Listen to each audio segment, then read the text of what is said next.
Nagpupuring mga tira, sayang diriwang, ang tayong lahat, si Jesu Cristo na buhay, na naib sa kamatayan. Hallelujah, hallelujah. Sa ngala ng Ama at ng Anak at ng Espiritu Santo, Amen. sumainyo ang Panginoon. At sumaiyo rin. Mga kapatid, aminin natin ang ating mga kasalanan upang tayo'y maging marapat gumanap sa banal na pagdiriwang. Tayo pong lahat, inaamin ko sa makapangyarihang Diyos at sa inyo mga kapatid, na lubha akong nagkasala sa isip, sa salita at sa gawa at sa aking pagkukulang. Kaya isinasamo ko sa mahal na Birheng Maria, sa lahat ng mga anghel at mga banal, at sa inyo mga kapatid, na ako'y panalangin sa Panginoong ating Diyos. Kaawaan tayo ng makapangyarihang Diyos, patawarin tayo sa ating mga kasalanan, at patnubayan tayo sa buhay na walang hanggan. Amen. Panginoon, kaawaan mo kami. Panginoon, kaawaan mo kami. Kristo, kaawaan mo kami. Kristo, kaawaan mo kami. Panginoon, kaawaan mo kami. Panginoon, kaawaan mo kami. Manalangin tayo. Ama naming makapangyarihan, para sa mga nananalig, ikaw ang buhay. Para sa mga nagpapakumbaba, ikaw ang kadakilaan. Para sa mga banal, ikaw ang kapalaran. Paunlakan mo ang aming mga pagluhog upang ang mga nananabik sa mga ipinangako mong kaloob ay laging magkamit ng iyong kagasaganaang lubos sa pamamagitan ni Hesukristo, kasama ng Espiritu Santo, magpa sa walang hanggan. Amen. Magsiupo muna ang lahat. Pagbasa mula sa mga gawa ng mga apostol. Noong mga araw na iyon, lumalago at lumagalaganap ang salita ng Diyos. Sina Bernabe at Saulo ay bumalik buhat sa Jerusalem nang maganap na nila ang kanilang tungkulin at isinama si Juan na tinatawag ding Marcos. May mga propeta at mga guro sa simbahan sa Antioquia. Kabilang dito sina Bernabe, Simeon na tinuguriang Negro, Lucio na taga Cirene, Saulo at Manaen, kababata ng tetrarkang si Herodes. Samantalang, sila'y nag-aayuno at sumasamba sa Panginoon. Sinabi sa kanila ng Espiritu Santo, "Ibukod ninyo sina Bernabe at Saulo. Sila'y hinirang ko para sa tanging gawain inilaan ko sa kanila." Pagkatapos nilang mag-ayuno at manalangin, ipinatong nila sa dalawa ang kanilang mga kamay at sila'y pinayaon. Kaya't bumaba sa Seleucia sina Bernabe at Saulo, na sinugo ng Espiritu Santo, at buhat dooy naglayag patungong Chipre. Nang dumating sila sa Salamina, ipinahayag nila ang salita ng Diyos sa mga sinagoga ng mga Hudyo roon. Kasama nila si Juan Marcos bilang katulong. Ang salita ng Diyos. Salamat sa Diyos. Naway magpuri sa iyo ang lahat ng mga tao. Naway magpuri sa iyo ang lahat ng mga tao. O Diyos, pagpalain kami't kahabagan. Kami, Panginooy, iyong kaawaan, upang sa daigdig mabatid ng lahat ang iyong kalooban at ang pagliligtas. Naway magpuri sa iyo ang lahat ng mga tao. Naway purihin ka ng mga nilikha, pagkat matuwid kang humatol sa madla. Ikaw ang patnubay ng lahat ng bansa. Naway magpuri sa iyo ang lahat ng mga tao. Purihin ka nawa ng lahat ng tao. Purihin ka nila sa lahat ng dako. Ang lahat sa amin iyong pinagpala. Naway igalang ka ng lahat ng bansa. Naway magpuri sa iyo ang lahat ng mga tao. Magsitayo po ang lahat.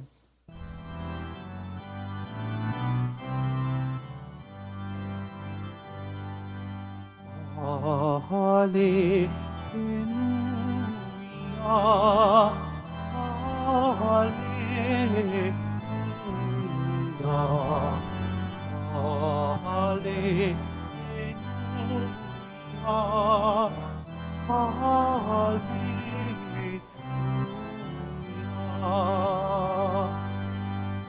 Sinabi ni Jesus, ako ang ilaw ng mundo at buhay ng alagad ko. Hallelujah. Hallelujah.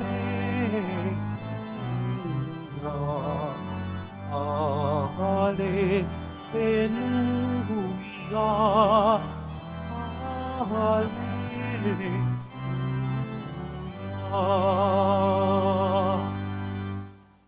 Sumainyo ang Panginoon. At sumaiyo rin. Ang mabuting balita ng Panginoon ayon kay San Juan. Papuri sa iyo, Panginoon. Noong panahong iyon, malakas na sinabi ni Jesus, ang nananalig sa akin ay hindi lamang sa akin nananalig, kundi pati sa nagsugo sa akin. At ang nakakita sa akin ay nakakita sa Kanya. Ako'y naparito bilang ilaw ng sanlibutan, upang hindi manatili sa kadiliman ang nananalig sa akin. Kung mapakinggan nino man ang aking mga salita, ngunit hindi niya tuparin ito, hindi ko siya hahatulan, sapagkat naparito ako hindi upang hatulan ang sanlibutan, kundi upang iligtas ito. May hahatol sa sinumang magtakwil sa akin at hindi tumanggap sa aking mga salita.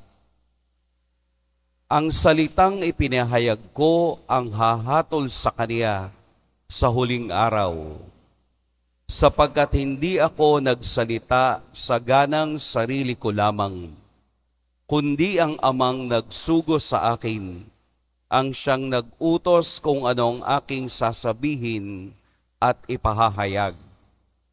At alam kong ang kaniyang utos ay nagbibigay ng buhay na walang hanggan. Kaya't ang ipinasasabi ng Ama, ang siya kong sinasabi. Mga kapatid, ang mabuting balita ng Panginoon. Pinupuri ka namin, Panginoong Heso Kristo. Magsiupo muna ang lahat. Magandang umaga po sa lahat. Ang tema o tono ng salita ay nagbabago ayon sa pandinig. Malalim ata yun na. Hindi, simple lang po. Halimbawa, ang salitang, ano ang gusto mo? Pag sinabi mo sa bata, paano nyo sinasabi? Di ba medyo may pagka malambing? Anong gusto mo?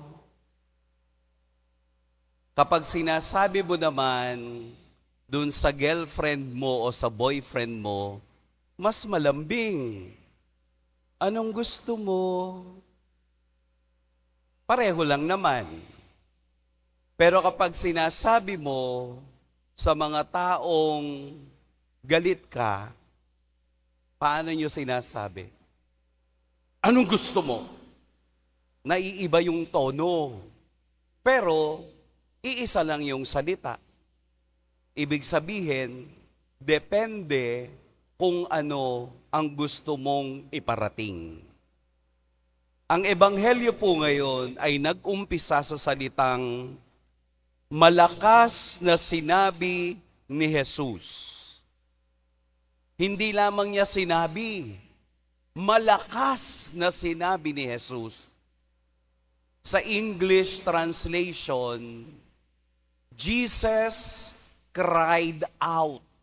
Hindi lang niya sinabi doon na sinabi ni Jesus, hindi. Jesus cried out. Malakas na sinabi ni Jesus.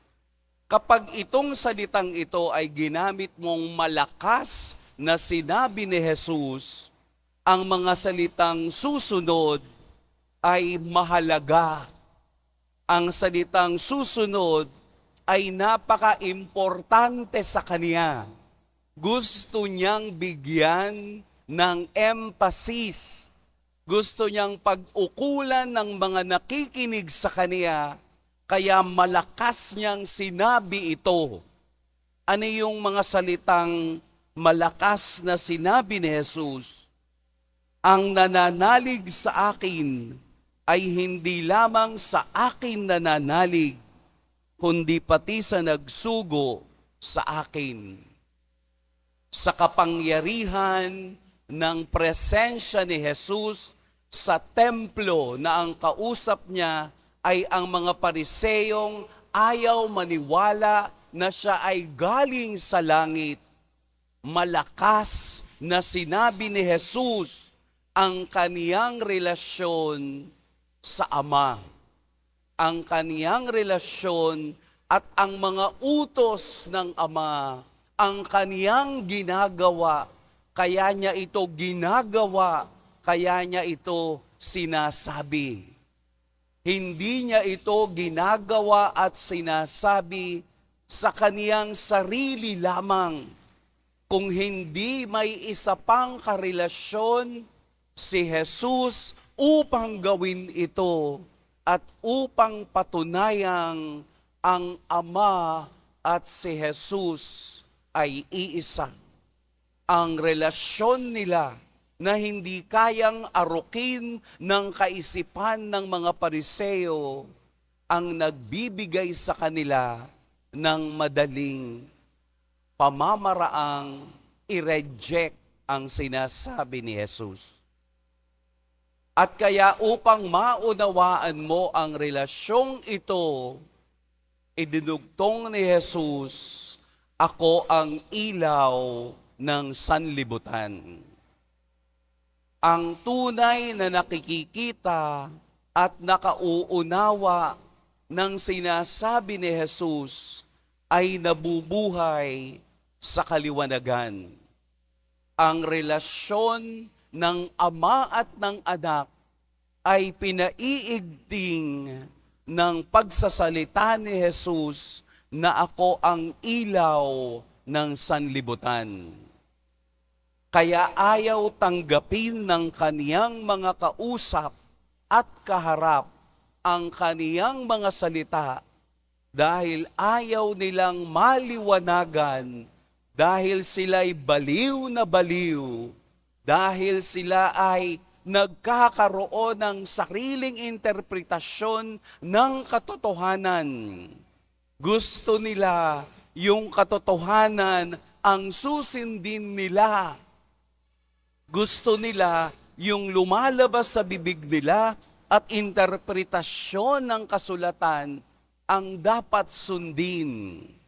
Isang klaseng ilaw pero magdadala sa kadiliman sa kalaunan dahil ang ilaw na galing sa Diyos, si Jesus bilang ilaw, kailanman hindi mamamatay.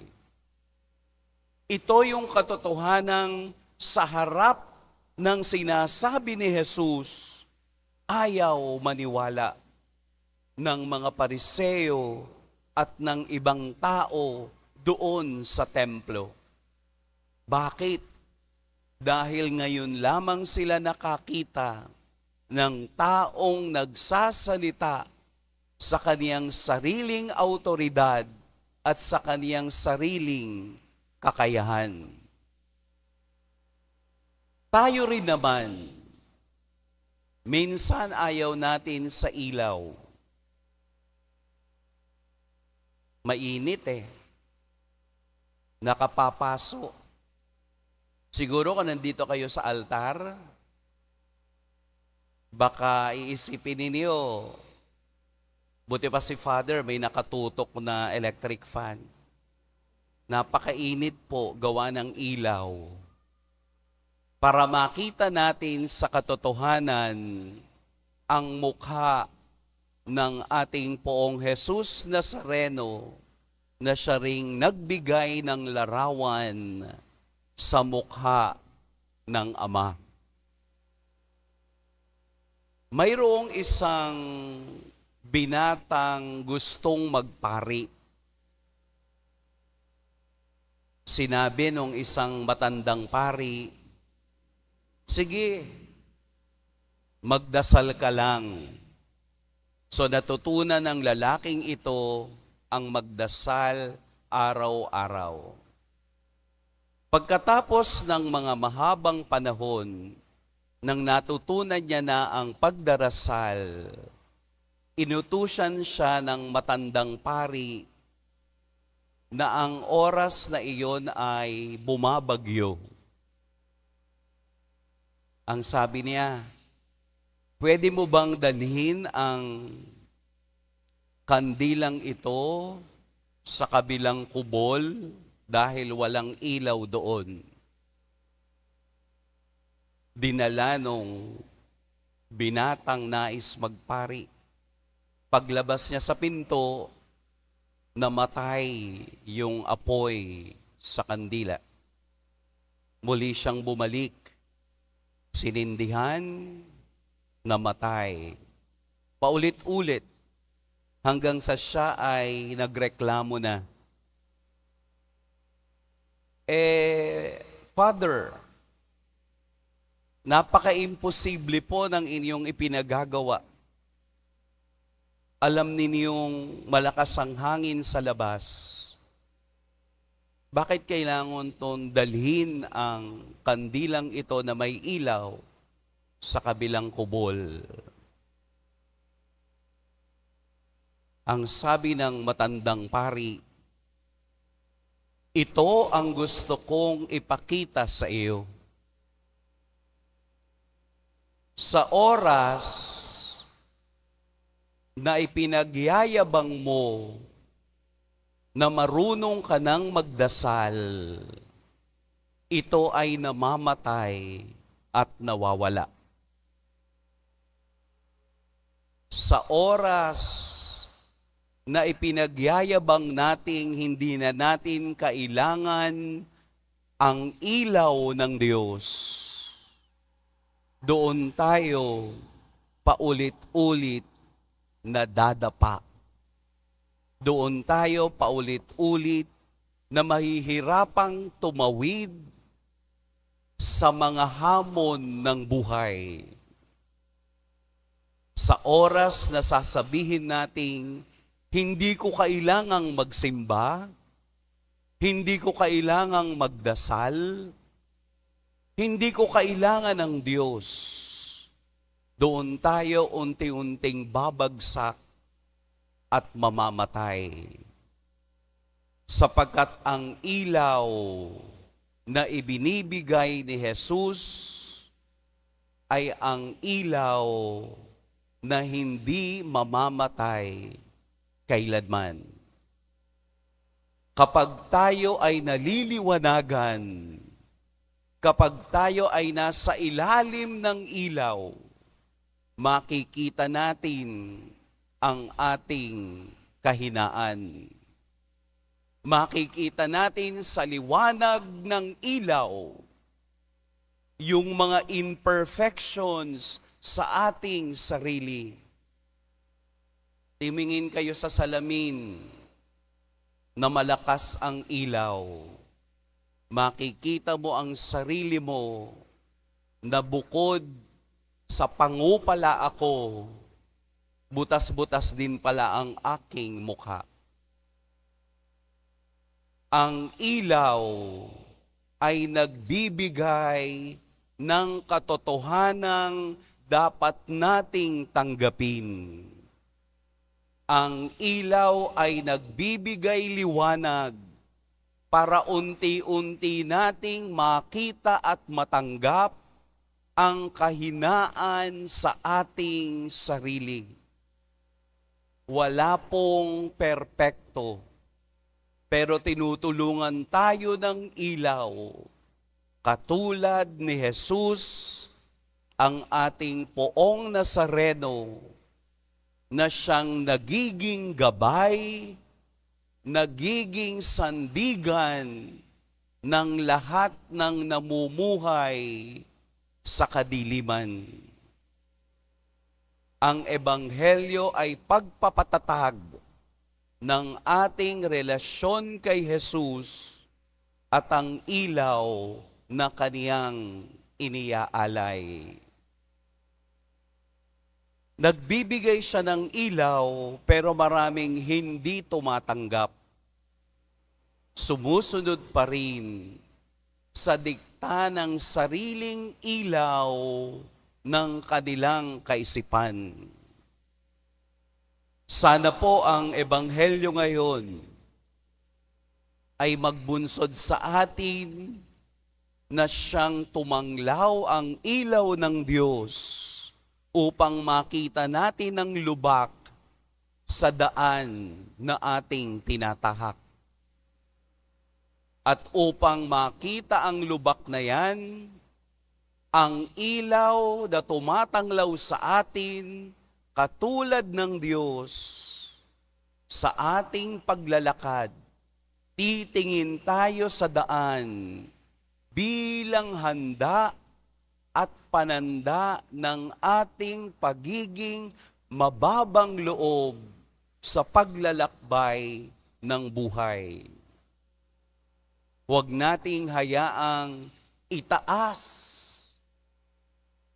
ng kapangyarihan ng mundo ang ating nararanasan.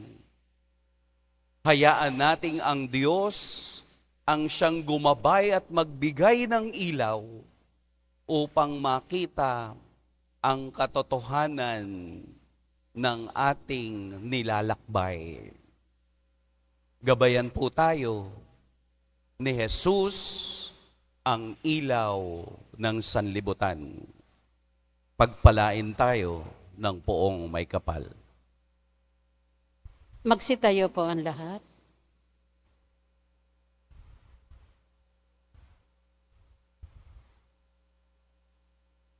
Minamahal kong mga kapatid, hindi kailanman niloob ng Diyos na tayo ay mamatay.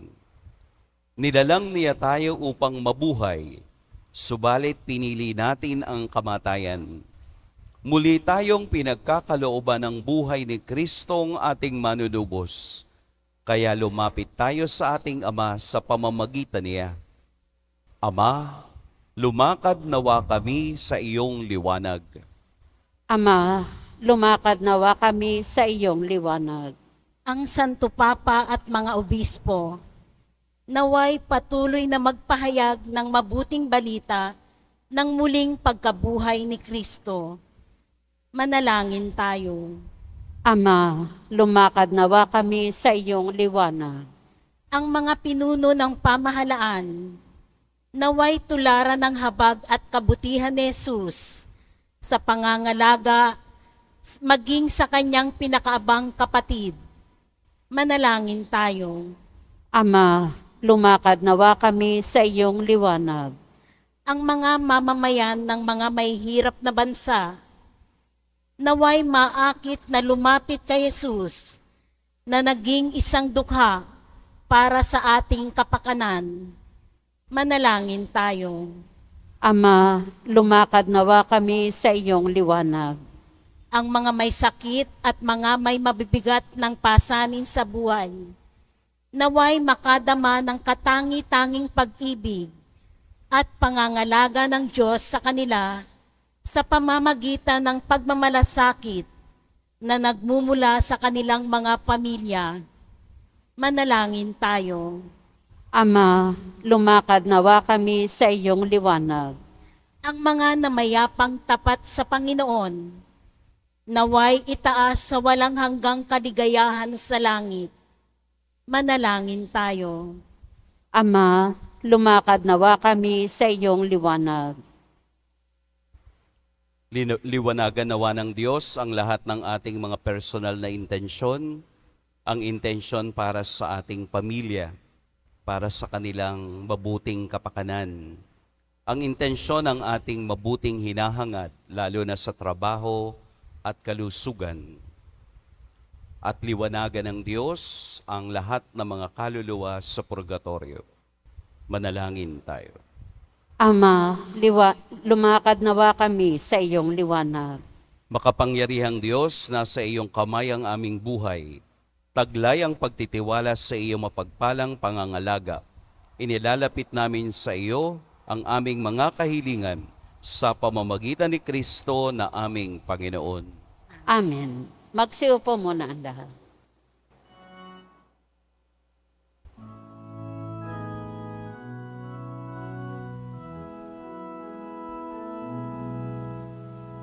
Tanggapin mo, O Panginoon, ang alay ng bayang nagdiriwang. Tugunan mong bigay ang alak at tinapay, handog ng pagkabuhay.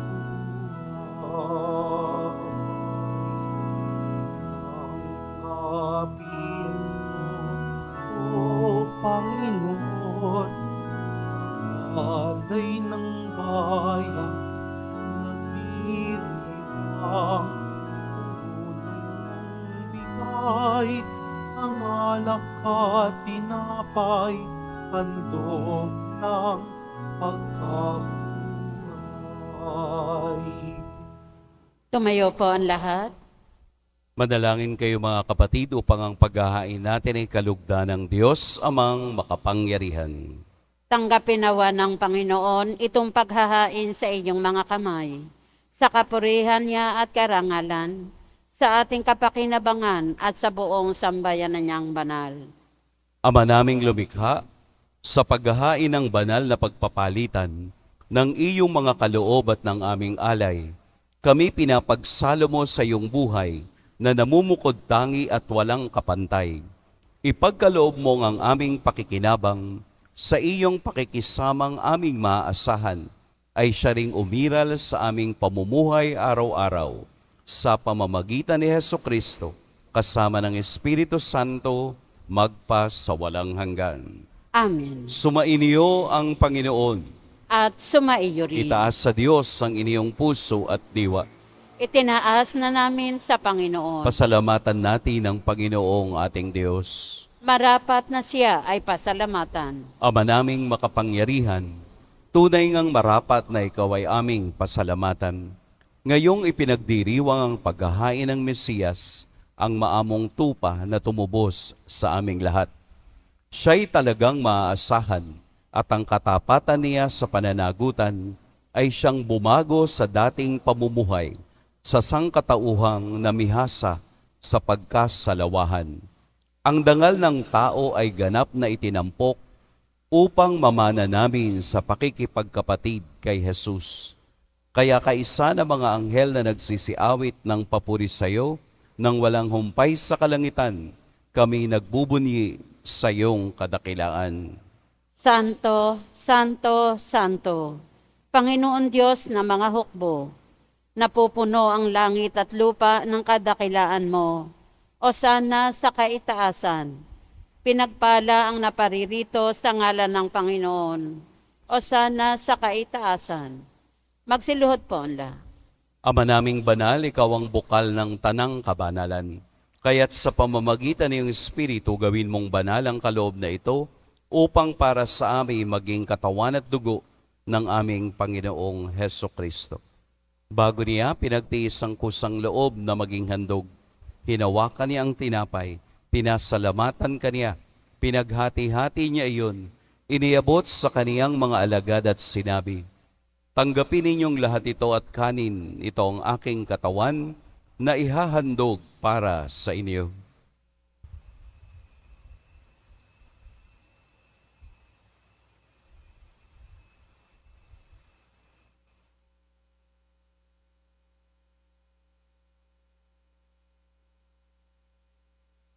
Gayun din naman noong matapos ang hapunan, hinawakan niya ang kalis. Muli kaniyang pinasalamatan. Inabot niya ang kalis sa kaniyang mga alagad at sinabi, "Tanggapin ninyong lahat ito at inumin, ito ang kalis ng aking dugo, ng bago at walang hanggang tipan, ang aking dugo na ibubuhos para sa inyo at para sa lahat, sa ikapagpapatawad ng mga kasalanan. Gawin ninyo ito sa pag-alala sa akin."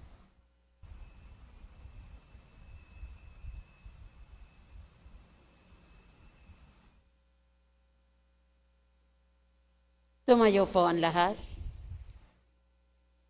Ipagbunyi natin ang misteryo ng pananampalataya.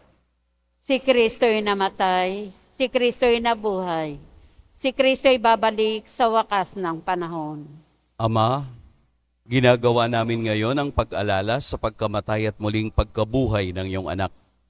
Kaya't iniaalay namin sa iyo ang tinapay na nagbibigay buhay at ang kalis na nagkakaloob ng kaligtasan. Kami nagpapasalamat dahil kami iyong minarapat na tumayo sa harap mo para maglingkod sa iyo. Isinasamo namin kaming magsasalo-salo sa katawan at dugo ni Kristo ay mabuklod sa pagkakaisa sa pamamagitan ng Espiritu Santo. Ama, lingapin mo ang iyong simbahang laganap sa buong daigdig. Puspusin mo kami sa pag-ibig, kaisa ni Francisco na aming Papa, at ni Jose na aming obispo at ng tanang kaparian. Alalahanin mo rin ang mga kapatid naming nahimlay nang may pag-asang sila'y muling mabubuhay, gayon din ang lahat ng mga pumanaw.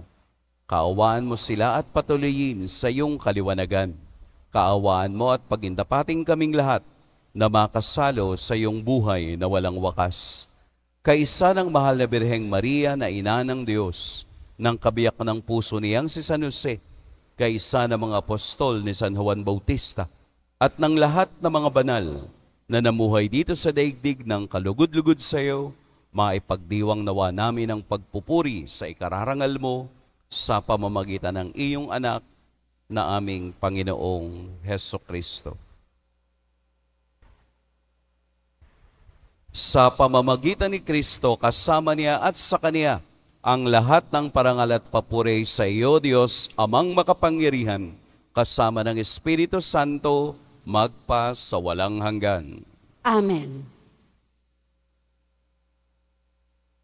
Sa tagubilin ng nakagagaling na utos at sa turo ni Jesus na Panginoon natin at Diyos, ipahayag natin ng lakas loob.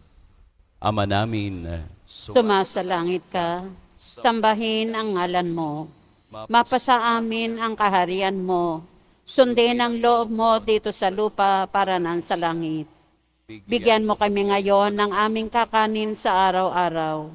At patawarin mo kami sa aming mga sala, para ng pagpapatawad namin sa nagkakasala sa amin. At huwag mo kaming ipahintulot sa tukso, at iadya mo kami sa lahat ng masama. hinihiling namin kami iadya sa lahat ng masama. Pagkalooban ng kapayapaan araw-araw, iligtas sa kasalanan at ilayo sa lahat ng kapahamakan, samantalang aming pinananabikan ang dakilang araw ng pagpapahayag ng tagapagligtas naming si Heso Kristo. Sapagkat iyo ang kaharian at ang kapangyarihan at ang kapurihan magpakailanman. Amen. Panginoong Jesucristo, sinabi mo sa iyong mga apostol, kapayapaan ang iniiwan ko sa inyo, ang aking kapayapaan ang ibinibigay ko sa inyo. Tunghayan mo ang aming pananampalataya at huwag ang aming pagkakasala. Pagkalooban mo kami ng kapayapaan at pagkakaisa ayon sa iyong kalooban, kasama ng Espiritu Santo, magpa sa walang hanggan. Amen. Ang kapayapaan ng Panginoon naway laging sumainiyong lahat. At sumaiyo rin. Magbigayan kayo ng kapayapaan sa isa't isa.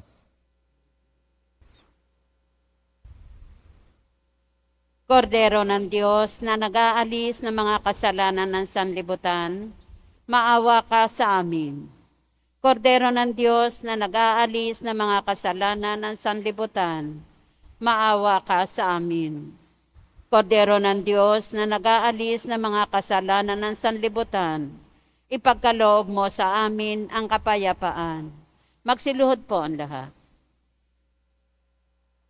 Narito si Jesus, ang ilaw ng sanlibutan. Ito ang kordero ng Diyos. Ito ang nag-aalis sa mga kasalanan ng sanlibutan. Mapapalad ang inaanyayahan sa kaniyang piging. Panginoon, hindi ako karapat-dapat na magpatuloy sa iyo, ngunit sa isang salita mo lamang ay gagaling na ako.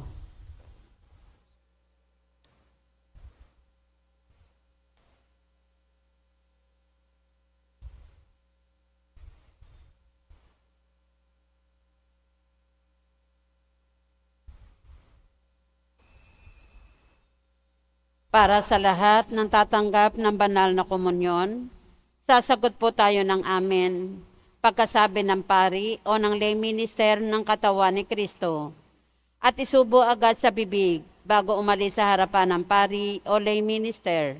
Sumunod po tayo.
Ama naming mapagmahal, manatili kang kapiling ng iyong sambayanan na ngayoy pinapakinabang mo sa iyong sariling buhay at gawin mong kami pasulong na makahakbang mula sa dati naming pagkamakasalanan patungo sa pagbabagong nagdudulot ng iyong kabutihan. Sa pamamagitan ni Hesukristo, kasama ng Espiritu Santo, magpa sa walang hanggan. Amen. Sumainyo ang Panginoon. At sumaiyo rin. Yumuko kayo para sa pagbabasbas. Mahal na poong Jesus Nazareno, inihayag mo sa pamamagitan ng krus ang walang maliw na pag-ibig ng Diyos sa sangkatauhan.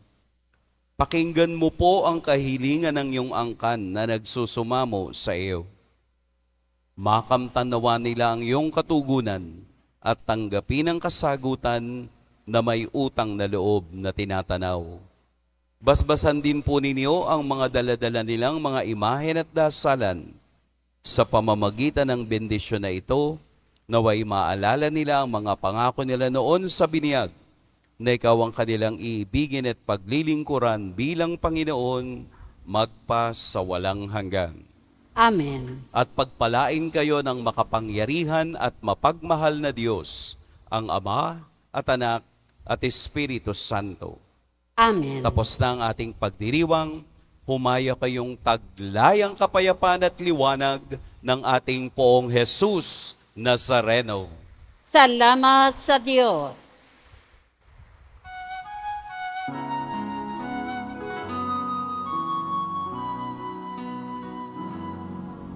Padre Jesus Nazareno, sinasamba ka namin, initinto ka namin, aral mo ang aming buhay at pagkasal. Padre Jesus Nazareno,